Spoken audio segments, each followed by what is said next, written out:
This lecture is going to be about folklore, and we're going to do an overview of folklore and touch on several things related to picture books in general and to the idea of folklore in picture books, folklore for children. We'll move forward.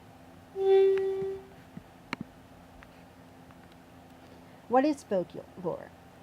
Comes from the oral tradition of virtually every culture, passed down over many years, altering with each new teller, eventually written down to be read. So often you think of the game telephone. If you sit in a big circle and one person at the other end says something, and by the very, very end, you're supposed to see whether the message remained the same. And many people say that folklore, in a way, changes that way. As someone tells a story from generation to generation to generation, it mutates. And that's why there are similar tales in certain cultures, but they're different because the culture helped shape what that tale was. And we'll talk about more about that at the end. Common types of folklore and literature for young readers: nursery rhymes, folk tales, talking animal, noodlehead, fairy tales, tall tales, myths and pourquoi stories, hero tales, epics and legends, and folk songs. The stories were developed to tell people how to behave in society, codified smart ways of living. There weren't books or laws written down. Cultural information had to get passed down by word of mouth. So folklore provides an opportunity for increasing multicultural understanding. It reflects the values, hopes, fears, and beliefs of many cultures. By recognizing the recurring themes in folklore from around the world, we create a bridge between peoples, the universality of human values. Considering quality in folklore. Sounds like spoken language with rich natural rhythms, reflects the cultural integrity of early retellings, preserves the simple, straightforward plot structure of oral stories, explores significant universal themes. Characteristics: short plots, usually simple progressive plots in their structure, a beginning, middle, and end, often didactic, and the common solution is often happy ending. The setting usually serves as a backdrop. It's not what is of importance. The moral tale is usually of importance. There's little character development, and there's a straightforward moral. Stories contain very little ambiguity. There's good, there's evil. Good is good, evil is supremely evil. Conflict is identified very early, and the resolution is decisive. Themes express the values of the people who created them. Language is direct, vivid vernacular, vivid dialect. Setting is geographically vague, time is vague. So here's some characteristics and then its connection to the oral root. Simple plot, a clear dramatic art. The oral root is suspends, builds up the climax. The story ends quickly. Plots show success of the underdog. Oral root, suggesting hope and possibility to the audience. Characters are stereotypes and flat. Represents moral choices: good, evil, pride, humility. Themes are comment on humanity. Shows a lesson or a cautionary tale common to people. Characteristic: reflects the values and customs of culture. Oral root, creates quick connection with hearers' familiar context. Characteristic: have repetitive element. Oral root, helps continuity of oral tale. Characteristic: involve audience / call and response. Oral root, gives listeners reasons to pay attention. So the characters in folklore are very, what we call, simple. The good mother versus the bad mother. The fairy godmother versus the wicked stepmother or the witch. Beast versus tame animal. The wolf, unmarried man, against the savior prince. Helpless female, needs savior, versus agentic female, saves herself. So characters, heroes, usually unusual births, required to go on a quest, have magical help, must prove themselves through many trials, richly rewarded for their heroism. Heroes and heroines triumph over adversity by employing such traits as cleverness, bravery, supreme silliness. Literary conventions. Story frame. Directly reflects oral origins with markers of the beginning and end, such as beginning once upon a time, ... and ending they lived happily ever after, or long ago and far away. More literary conventions. Repeated use of the numbers 3 and 7. Now think for a second, can you think of any fairy tales where there's a repeated use of 3 and 7? We'll go back to this. Native American cultures. Repeated use of the number 4. 4 cardinal directions, 4 sacred colors. Okay, let's go back to 3 and 7. Can we think of any tales where 3 and 7 are important? Well, in Snow White, there were 7 dwarfs, right? And in the 3 Little Pigs, there are 3 little pigs. And if you look at a lot of tales, you'll see that the numbers 7 and 3 pop up a lot. Motif. A recurring element, repetition of a word or phrase, objects, ideas, characters, such as, and I'll huff, and I'll puff, mirrors, slippers, brave prince, trickery. Sometimes these are used to categorize tales, and it can help when you're looking at tales from different cultures to say, oh, this is their Cinderella tale, or it seems to be a variant of Cinderella because it has all these different motifs. Motifs. Magical objects, spells, curses, enchantments, and wishes. Snow White, Sleeping Beauty, Beauty and the Beast, Jack and the Beanstalk. So what would be the motifs in here? Snow White, motifs, the apple is a motif. The spell that, in the apple, and the witch. Beauty and the Beast, and Jack and the Beanstalk. The beans being magical beans. And Beauty and Beanstalk, Beauty and Beanstalk, that'd be funny. Beauty and the Beast, and how he's cursed. Motifs, stock characters. Characters, gods, witches, fairies, tricksters, stepmothers. They behave in a stereotypical way, so readers can predict how they will behave. Animals or magical creatures can represent human character traits. So stock characters are pretty much just characters that are there. They're stock characters. They're motifs. They come along with the larger motif frame. Themes. Obvious universal concerns, expresses the value and philosophy of the people who created them. Good versus evil, hate, fear, greed versus love, security, generosity, justice. Themes. Enchantment tales. The struggle between good and evil appears in the contrast between surface and deep qualities of goodness. The beast is a prince that was enchanted because he was unkind. Beauty is able to see the goodness that lies beneath this brutish exterior.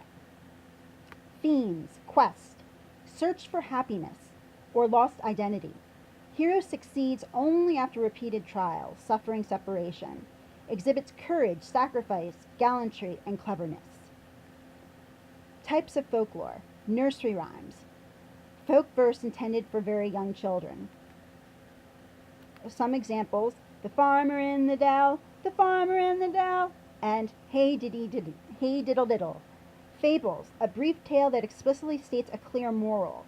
The tortoise and the hare, the scorpion and the turtle, the mouse and the lion. More types of folk tales. Talking animal tales. Animals talk with each other with human beings. Brer Rabbit, the 3 Little Pigs. Noodle-head tales. Characters who are pure-hearted but lack good judgment.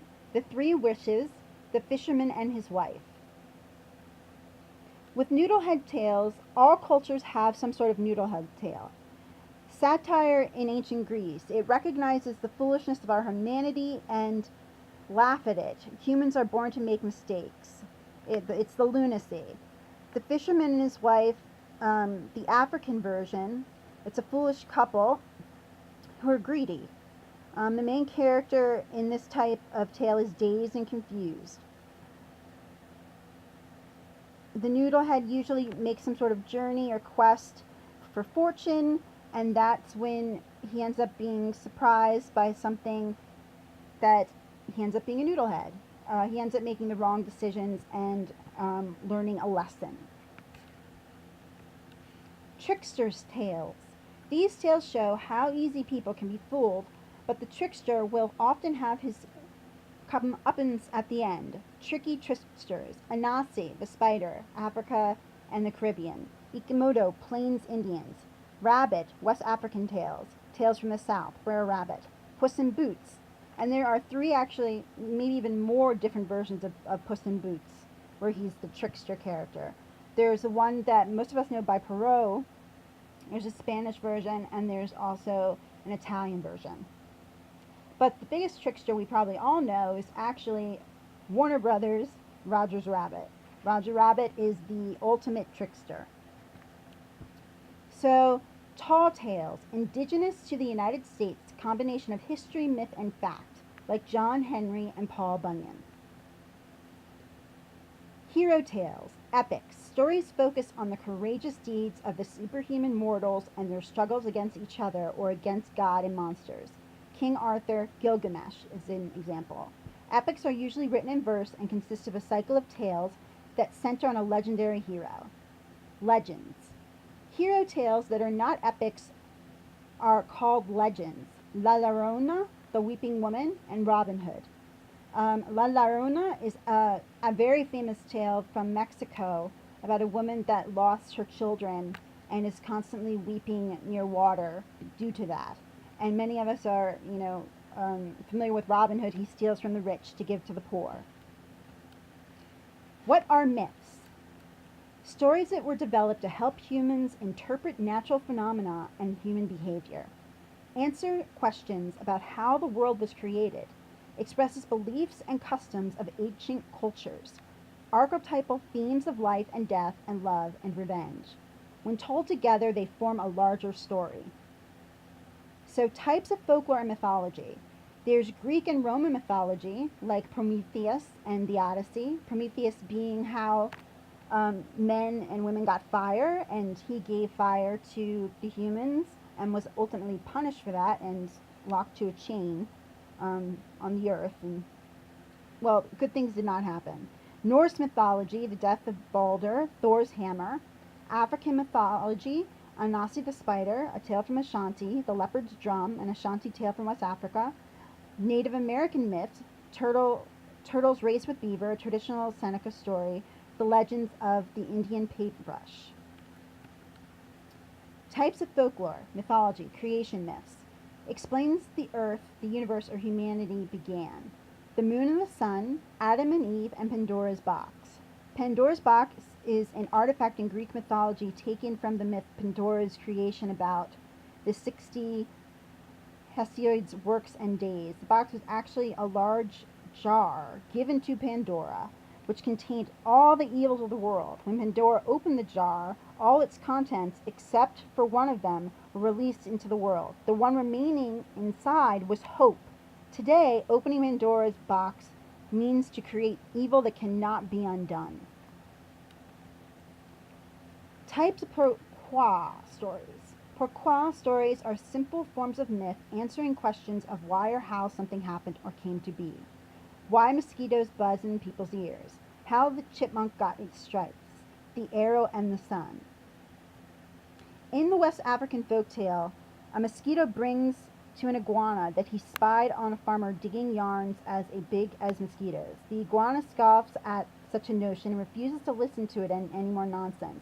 Grumbling, he sticks his ears and scuffles off from the reeds and sets off a chain reaction among a myriad of animals inhabiting the same landscape.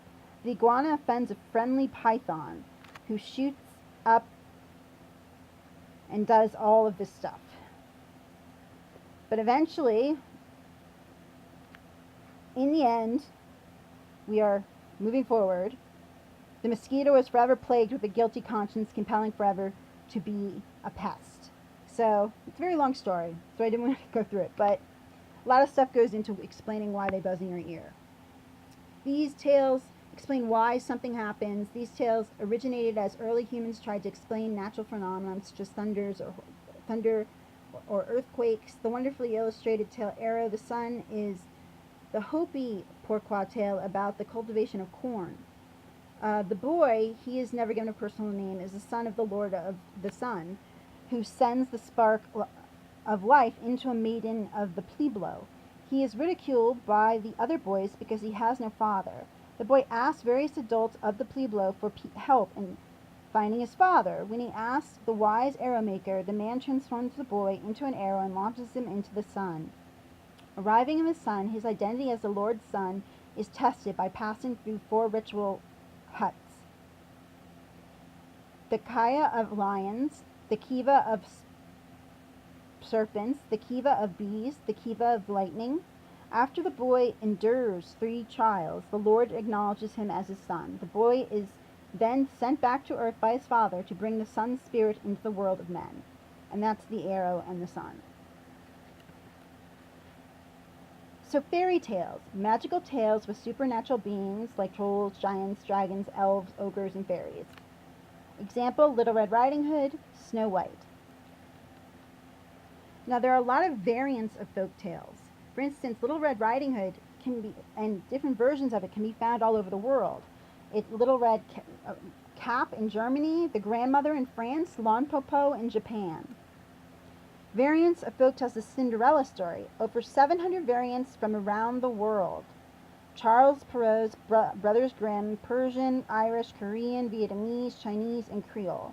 Yi Xing is Chinese, one of the oldest documented Cinderella stories, 9th century. The Greek tale of Rhodos is considered the oldest known version of the story, 1 BC. The oldest European version of Cinderella dates from 1634.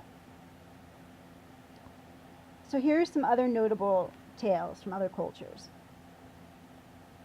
There's the Rough-Faced Girl, which is a Native American, Johanna, a Hmong Cinderella, and Razel's Riddle, which is of Ashkenazi descent. So they have many of similar motifs, but each of them have different storylines. But they have enough motifs that they can be recognized as Cinderella tales. Cinderella stories often contain a small shoe, a flight from a ball, a young sister who is mistreated, a prince, a wicked stepmother, mother, godmother provides magical aid. So it's kind of like these are the ingredients you may need to be able to recognize a Cinderella story. Variants of folk tales. So people have different theories about how this happens, how similar tales, can cross the world. Now, one of the theories is monogesis theory. One group of people develop the story and disperse through the world, taking their stories with them. Assumes a single tale, inventor or author, followed by an often widespread dissemination, either by oral or print routes. So there's one group of people that actually developed the tale, and the tale was then spread as they migrated. The second theory is polygenesis theory. Many people throughout the world develop the stories around central common themes. Folk tale and motifs come from common human experience. No single original. So there is no original Cinderella. There is no original fairy tale. Each culture developed their own in their own timing, possibly being influenced by one another, but more to the fact it was based on common themes of human struggle and universality, and that's why there ends up being a Cinderella tale in hundreds of cultures. So the last thing I want to touch upon is postmodern picture books. And that's because you see a lot of fairy tale books that are turned into postmodern picture books. So metafiction, fiction in which the author self-consciously alludes to the artificiality or literariness of a work by parodying or departing from novelistic conventions, especially naturalism and traditional narrative techniques. So we see these in Fractured Fairy Tales. Fractured Fairy Tale cartoon, True Story of Three Little Pigs, Edna, where Cinderella is actually a man, and many postmodern picture books. So here we see the True Story of the Three Little Pigs by John Shetzka, and that's the story of the Three Little Pigs through the eyes of the Three Little Pigs. Then we see The Stinky Cheese Man. The entire book is unconventional page arrangement and eclectic, frenetic mix of text and pictures. It is a spoof on the art, book design, and the art of the fairy tale. The individual tales, such as The Really Ugly Duckling and The Little Red Riding shorts, can be extracted for telling aloud with great success. And there's Edna, where it's actually the guy that is the Cinderella character. Now we're going to look a little bit more closely at a postmodern picture book so we can kind of deconstruct it so you can become more familiar with it. So a book. a book by Mordecai Gernstein.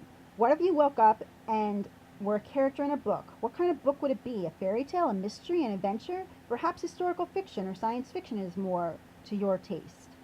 So we join the heroine who dashes through nursery rhymes, mysteries, and other adventures in her quest to find her perfect story. So when we open the book,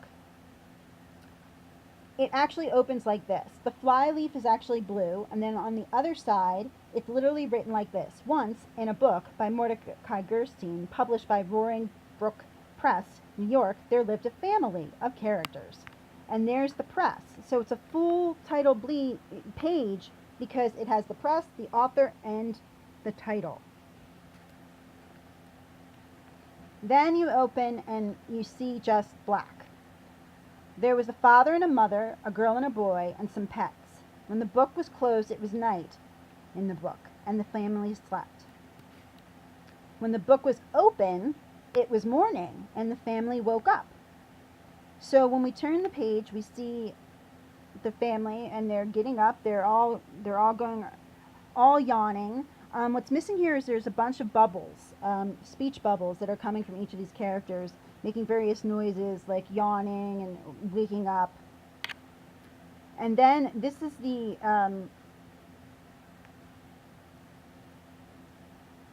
one side, and this is the recto side. They did all the things families do when they get up and begin the day.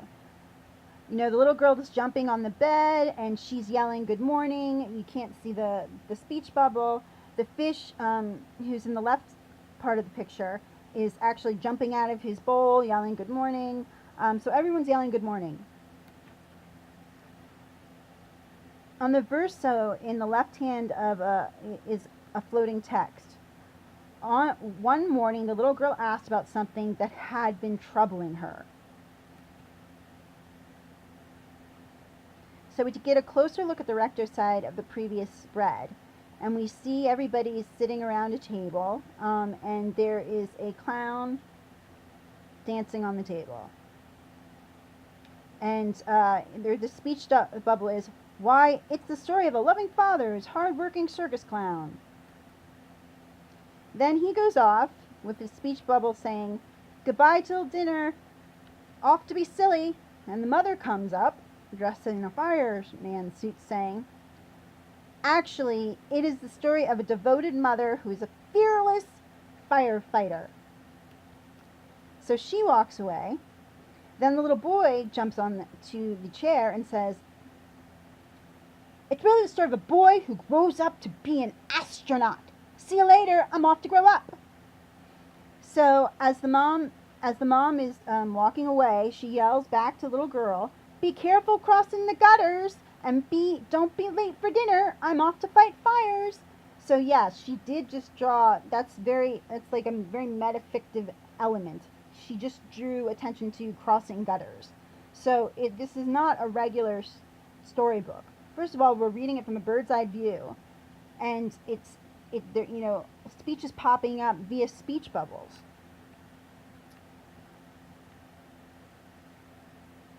In this picture, speech bubbles are extending from the cat, the fish, and the dog on the table.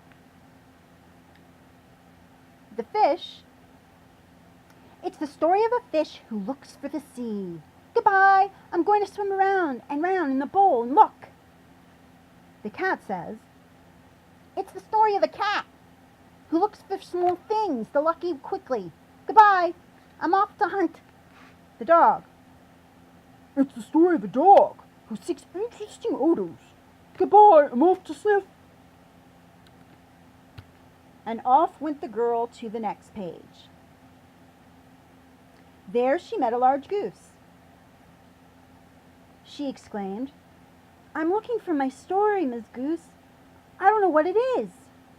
The goose replied, oh, you'd better find it.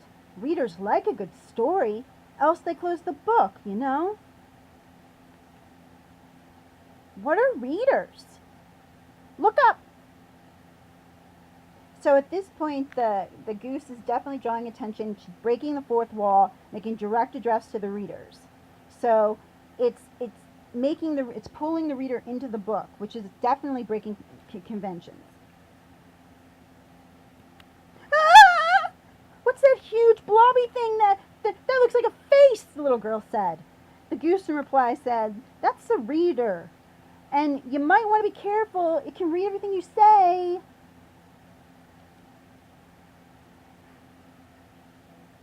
"Maybe your story is a wonderful fairy tale like mine," said the goose. "Hurry, the best part is in the next page. Watch this." Wait, said the girl. They rushed to the next page. Fairy Tale Land. So you end up opening up to a full page double spread, full bleed, and the goose lands on the egg and squawks, "It's solid gold. I could teach you to lay them too. It's easy." The little girl replied, "Thank you, but that's not the kind of thing I like to do." And right behind her, the frog says, "Would you please give me a kiss?" So she continues walking through the fairyland where she is confronted by different fairy tale creatures. So here we can see that we have the three little bears saying, "Have some porridge, not too hot, not too cold, just right." Then the wolf is about to jump out of the bushes. "Let's race to Grandma's house for breakfast." Then we see, whom I can only presume is Jack, on a bean pole saying, "Have you ever climbed a beanstalk?" And then right before she leaves, Little Bo Peep, "You haven't seen any lost sheep, have you?" And eventually she just says, "Thank you all very much, but I'm sure my story is not a fairy tale." The girl ran to the next page. "I can help you find your story. I'm a detective," the little dog says in reply, "and I've become a detective too."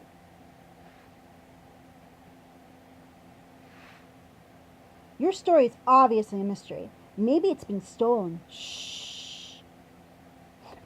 Sniff, sniff. I think I can smell it." And we make our way to the mystery landscape, where she's confronted with a bunch of scary creatures that come after her as she's walking through it. And before the girl hurries off, she says, "My story is definitely not a mystery. Mysteries make me nervous." On the next page, a large white rabbit grabbed the girl's hand and pulled her toward a deep rabbit hole. "Hurry! Oh, hurry! We're late! We're late! We're late! And the queen will be furious! Hurry! Hurry! We're late! We're late! We're late!" Just in time, the girl broke away, and the rabbit went down the hole. "Hurry! Hurry! We're late! We're late! We're late! We're late! We're late! We're late! We're late! We're late!" "I'm sorry, reader. My name isn't Alice, and this isn't my story. I'm sure I'll find my story on the next page." And on the girl ran to the next page. "Help! I'm in the middle of salty water and I think I'm drowning." "It's the sea," said the fish. "I found it and met lots of friendly sharks, and I've become a pirate." And as you can see, all of the sharks are coming near her. "Ahoy!" says the pirate. "Be the landlubber that filched me treasure. I'll shiver your timbers. I'll boil your barnacles." Finally, the girl finds a way to make it off out of the way and make it to land. "Raise the poop deck. Batten down the main shell." "I don't want to walk the plank. I'll dance on it," said the octopus. Then the fish says, "Don't go. It's really more than it looks." And if you can see, his little eye patch on him. Then the man that's stranded on the island says, "Take me with you. I've been marooned on this page since the book was written." And as she moves off the page, the little girl says, "I can't understand a word those pirates say, but the sharks really are friendly. Drop me on the next page, please." "Delighted to be of help," said the shark. So now the little girl enters historical fiction. The first thing she sees is her friend the cat. "What are you doing here?" This is a historic novel, and I love it. It's full of mice. Hurry, milk the cow. Storm's coming. And quick, pick the beans. It's a hailstorm. And then don't forget to gather these eggs over here. So she continues to walk through the historical land, and the storm starts. And help us build this cabin, a blizzard's a-comin'. And shear the sheep, and spin the wool. And hurry, I'll teach you to spear fish. And then you can help me catch mice. I think the historical novel is too much work, said the little girl. I'll try the next page. Yeah, I'm falling or floating. On the next page, she found her brother. I think your story is science fiction like mine. Look, I found a tiny new planet with little, very friendly inhabitants. Pick up, pick up, pick up, pick up. Have you grown up to be an astronaut already? And what is this science fiction? Growing up only took a few pages, and this is science fiction. What's that shiny thing coming toward us? It's a comet. I don't want to be an astronaut, or go down a rabbit hole, or be in a mystery, or a fairy tale, or a historic novel. But I think that I know what my story is. Let's go home for dinner, said the little girl. At dinner, the girl made an announcement.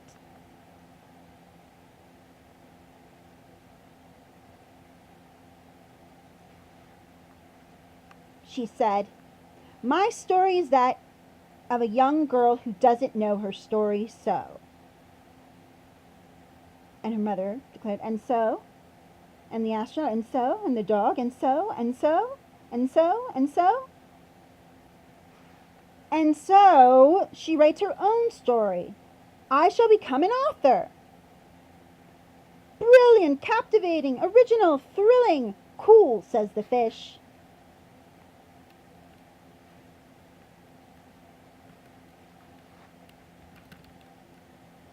And right after dinner, while the rest of the family watched TV, the girl lay down on the rug, opened her notebook, and began to write.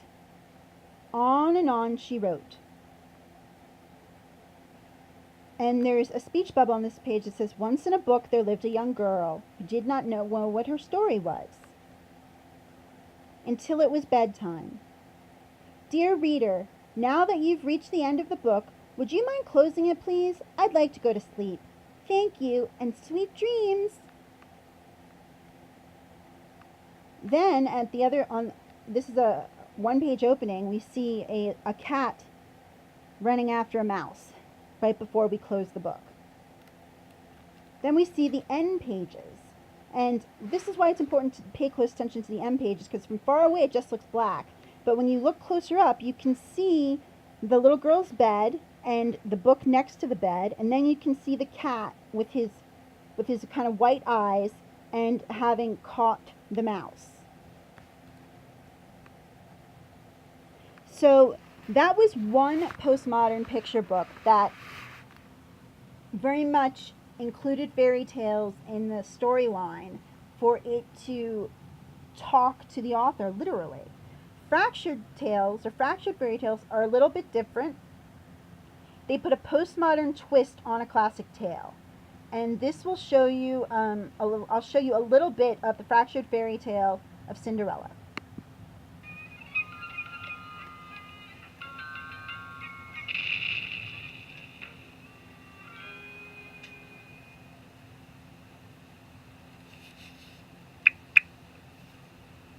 Once upon a time, there was a girl named Cinderella. She was as pretty as a princess, but she wasn't a princess. She was only a commoner. The one thing Cinderella wanted in this world was to live in the big castle on the hill. But since she was only a commoner, she wasn't even allowed to attend any of the castle functions. When she heard of any of these affairs, she would run to her bedroom, throw herself on the bed, and cry. She wasn't invited to the broom plucking pageant. She wasn't invited to the harvest hop, and she wasn't invited to the biggest function of all, the grand anniversary ball. Other than Cinderella, what's the most well-known fairy tale? By rearranging the furniture. Little Red Riding Hood?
Bertie. I want to move. It's impossible, Eddie.